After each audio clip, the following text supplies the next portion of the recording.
देखिए आदरणीय श्रोतागण, कुछ दिन के लिए ऐसे कार्य में लगे हुए हैं कि वो उसको छोड़कर किसी अन्य वो है जो विचार है या कार्य है, तो उसकी तरफ ज़्यादा ध्यान देने का वो समय नहीं था। फिर भी आज ऐसा प्रसंग है कि आज का दिन ही व्यतीत हो जाए, ये समय व्यतीत हो जाए, तो फिर उस बात का औचित्य नहीं रहता। इसलिए ये वो जो है प्रसंग वो उठाना पड़ा। आज जो हमारे पूज्य पिताजी हैं डॉक्टर प्रताप सिंह कुंडू, उनकी 59वां जो वो होती है विवाह साल गिरह होती है, तो वो है। और माता जी अब भौतिक रूप से इस दुनिया में नहीं है, लेकिन हमारे संस्कारों में वो सदा रहेंगी। बहुत ही स्वाभिमानी थी। जितना भी स्वाभिमान हमारे अंदर है वो हमारी माँ का ही दिया हुआ है। साथ ही पूज्य पिताजी ऐसे देव पुरुष और आयुर्वेद के वेद के इतने बड़े विद्वान स्वाध्यायशील हमने किसी गृहस्थ को नहीं देखा। और जो उनकी सात्विक वृत्ति है, और साथ ही माता जी ने और पिताजी ने जैसे स्वाभिमान से हमारे को जीना सिखाया, वैसे ही दूसरे के लिए भी जीना हमारे को सिखाया।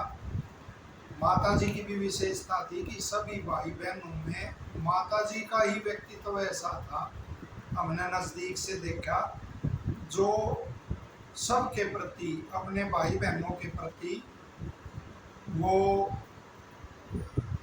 चिंता करने वाली थी, उनके प्रति चिंतन करने वाली थी। और यही मनुष्य का धर्म होता है। और इसी तरह पिताजी भी हैं, अपने भाई बहनों के प्रति कैसी स्थिति आई वो अपने उत्तरदायित्व से कभी पीछे नहीं हटे।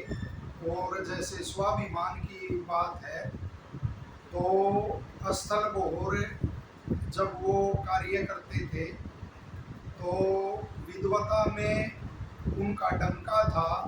पढ़ाने में आयुर्वेद के छात्रों को जब पढ़ाते थे, और उसी संस्था में उन्होंने अपना सारा समय लगा दिया। बहुत सारा समय सरकारी सेवा में भी उनकी नियुक्ति हुई, फिर भी उस संस्था को छोड़ के नहीं गए।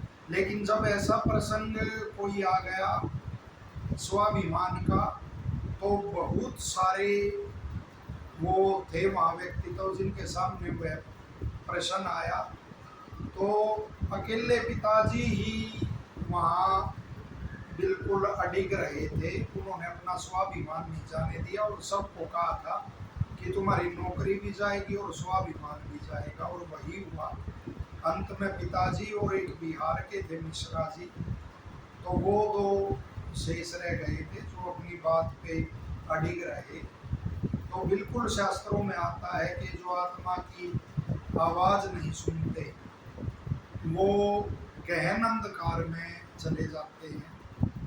तो व्यक्तित्व की रक्षा करना और स्वाभिमान की रक्षा करना बड़ी बात होती है। कि नौकरी तो आनी जानी और वो चीज़ें होती हैं।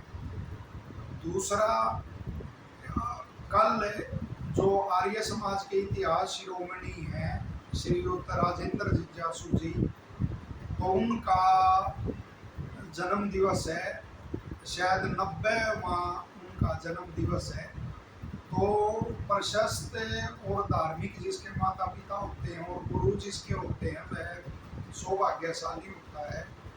तो श्रीयुक्त राजेंद्र जिज्ञासु जी का भी बहुत ज़्यादा स्नेह और विश्वास मुझे मिला। और सबसे बड़ी प्रेरणा उनसे ये मिलती है कि वो तो इतने लंबे समय तक संघर्ष करके कैसे कैसे व्यक्तियों का, कुटिल व्यक्तियों का सामना करके और समाज की सेवा इस आयु तक करते रहे। तो हमारे सामने भी ये चुनौती होती है, वरना समाज में तो ऐसे भी कुटिल व्यक्ति तो देखने को मिलते हैं कि जिनको ये पता लगा गुरुजी ने हमारी प्रशंसा की या हमने गुरुजी की प्रशंसा की, वो इसी बात से वो नाराज हो जाते हैं। और समाज में ऐसी वृत्ति देखोगे कि जो बड़ी बड़ी संस्थाओं को दबा गए, संस्था से संस्था व्यक्तिगत बना गए, तो वो कुटिल लोग ऐसे व्यक्तित्वों को सदा उपेक्षा के भाव से देखते आए हैं और देखते रहेंगे। लेकिन ये जो व्यक्तित्व हैं, ये जो हमारे जैसे कार्यकर्ता हैं, उनके लिए एक प्रेरणा का कार्य करते हैं। तो आदरणीय गुरु जी को, श्री राजेंद्र जिज्ञासु जी को भी जन्म दिवस की बार बार वो हमारी शुभकामनाएं। और पूज्य पिताजी को भी, हम उनको तो क्या, सूर्य को क्या दीपक दिखाएंगे, लेकिन यही आशा है कि वो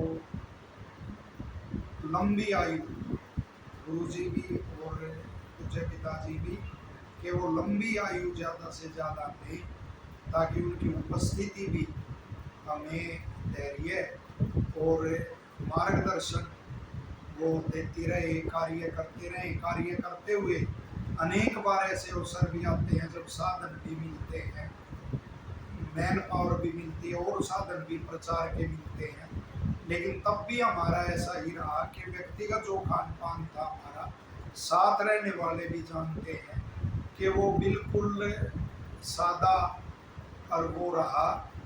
हाँ, प्रचार में जो वो था आदमियों का, साधनों का, वह केवल प्रयोग हुआ, वरना हमने पूरे स्वाभिमान के साथ सब करते हैं कि ऐसे माता पिता की संतान है, बिल्कुल कम से कम में अपना गुजर बसर किया और अपना व्यक्तिगत घर का समय लगा के और प्रचार प्रसार किया। और जो विद्यालय का या किसी गुरुकुल आदि का समय होता है, वो बच्चों को पढ़ाने में ही उसमें व्यतीत किया।